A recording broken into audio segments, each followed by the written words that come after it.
Kanya-kanya munang pwesto sa evacuation center ang mga nasunugan sa Barangay Pio del Pilar sa Makati City kahapon. Naapektuhan din ang operasyon ng ilang establishmento dahil po sa sunog. Balita hatid ni Marisol Abduraman.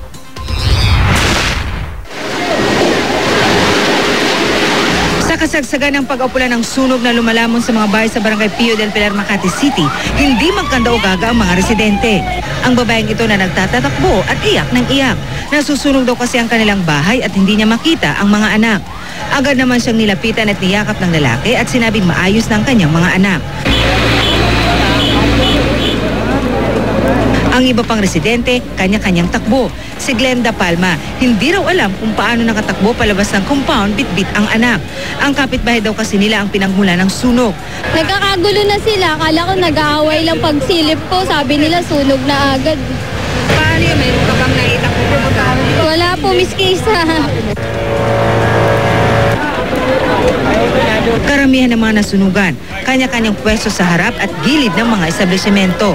Si Victoria Kalayig, naiyak sa masaklap na sinapit. Sa isang iglap, naglahong parang bula ang 39 na taong ipinundar. Kahit isa po, ma'am, wala po talaga kami naisalba. Nakasakit po sa akin eh. Kasi napakatagal ko na po nakatira sa lugar na yan. Nag-alsabalutan man ang ilang pang nakatira sa lugar na hindi naabot ng sunog. Ilang grupo ang nag-rescue sa mga hayop dahil sa sunog. Ilang establishmento ang natigil ang operasyon. One thing is naapektuhan ng negosyo namin dito. Kaninang umaga pa nag-umpisa yan eh. Ang tente ito sa Amorsolo Street, Makati ang nagsisilbi ngayong evacuation center ng mga nasunugan. Ang mga biktima, kanya-kanyang pwesto gamit ang karton at kumot na pangsapin sa kalsada. Dito muna kami. Paano po muna?